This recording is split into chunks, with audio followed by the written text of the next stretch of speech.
ನಮಸ್ಕರಿಸಿ, ಈಗ ತಾನೇ ಆಗಮಿಸಿದ ಊರಿನ ಹಿರಿಯರಾದ ಅಜ್ಜನವರಲ್ಲಿ ನಮಸ್ಕರಿಸಿ, ಹಾಗೂ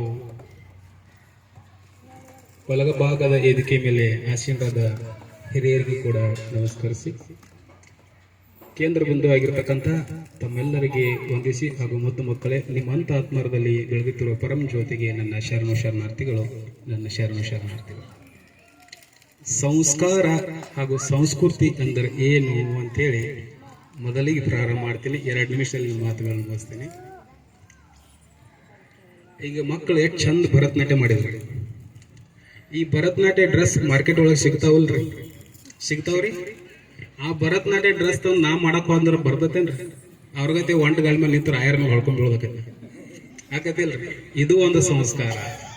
ಇಂಥ ಒಂದು ಸಂಸ್ಕಾರನ ಕಲೀಲಿಕ್ಕೆ ನಿಮ್ಮ ಮಕ್ಕಳನ್ನೆಲ್ಲ ಇಲ್ಲಿ ಬಿಡಾತಿರಲ್ಲ, ಇದು ಎಂಥ ಅದ್ಭುತವಾದ ಕೆಲಸ, ಬಹಳ ಸುಂದರವಾದ ಕೆಲಸ.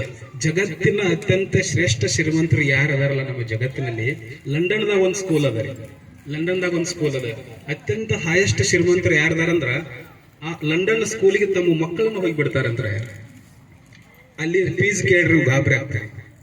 ಜಗತ್ತಿನ ಅತ್ಯಂತ ಶ್ರೀಮಂತರೆಲ್ಲ ಲಂಡನ್ ಸ್ಕೂಲಿಗೆ ಹೋಗಿ ಮಕ್ಕಳನ್ನ ಹಚ್ತಾರಂತ ಅಲ್ಲಿರ್ತಕ್ಕಂಥ ಒಬ್ಬ ಟೀಚರ್ ಕೇಳಿದ್ರು, ಅಲ್ರಿ ನೀವು ಇಷ್ಟೊಂದು ಶ್ರೀಮಂತರದರಿ, ಆದ್ರೆ ನಿಮ್ಮ ಮಕ್ಕಳು ಇಲ್ಲಿ ಯಾಕೆ ತಂದ್ಬಿಟ್ರಿ? ಇಲ್ಲಿ ಶಾಲೆ ಕಲಿದ ಈ ಸ್ಕೂಲ್ ಇರಲ್ಲ, ಇದು ಫ್ರೀ ಆಗೈತಿ, ಉಚಿತವಾಗಿ ಕಲಿಸ್ತೇವೆ ನಾವು ಇಲ್ಲಿ, ಆದ್ರೆ ನಿಮ್ಮ ಮಕ್ಕಳನ್ನ ಇಲ್ಲಿ ಯಾಕೆ ತಂದ್ಬಿಟ್ರಿ ಅಂತ ಆ ಶಿಕ್ಷಕರು ತಂದೆಗೆ ಪ್ರಶ್ನೆ ಮಾಡಿದಾಗ ತಂದೆ ಉತ್ತರ ಕೊಟ್ಟ, ನೋಡಿ ಗುರುಗಳೇ, ಇಡೀ ಜೀವನಕ್ಕೆ ಬೇಕಾದಷ್ಟು 10 ತಲೆಮಾರು ಕುತ್ಕೊಂಡು ತಿಂದ್ರೂ ಕೂಡ ಕರಗಲಾರದ ಆಸ್ತಿ ಅದ ನನ್ನ ಹತ್ರ. ನಿಮ್ಮಲ್ಲಿ ಉಚಿತವಾದ ಶಿಕ್ಷಣ ಅದ ನನಗೆ ಗೊತ್ತು, ಅದನ್ನ ಕಂಜೂಸ ತಿಳ್ಕೊಬೇಡ್ರಿ. ನನ್ನ ಮಗಿಗೆ ಏನ್ ಬೇಕಾಗೈತೆ ಅಂದ್ರ ಮುಖ್ಯವಾಗಿ ಲಕ್ಷ ಕೊಟ್ಟರು ಸಿಗ್ಲಾರ್ದ ಶಿಕ್ಷಣ ಸಂಸ್ಕೃತಿ ನಿಮ್ಮ ಸ್ಕೂಲ್ ಆಗೈತಿ, ಅದಕ್ಕೆ ನಿಮ್ಮ ಸ್ಕೂಲಿಗೆ ಬಿಡ್ಲಾಕ್ ಬಂದಿನ ಅಂತ ಹೇಳ.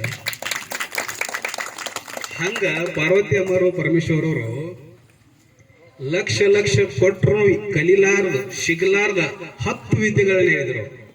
ಅಂತ ವಿದ್ಯೆಗಳನ್ನ ಕೇವಲ 6,000 ರೂಪಾಯಿಗಳಲ್ಲಿ, ಅದು ಊಟ ವಸತಿ ಫ್ರೀಯಾಗಿ ಇಟ್ಕೊಂಡು ನಿಮ್ಮ ಮಕ್ಕಳಿಗೆ ಮಾಡಿಕೊಡತ್ತಾರಂದ್ರ 12ನೇ ಶತಮಾನದ ಗುಡ್ಡಪುರ ದಾನ ಮಲ್ಲನ್ರಿ, ಹೌದಲ್ರಿ?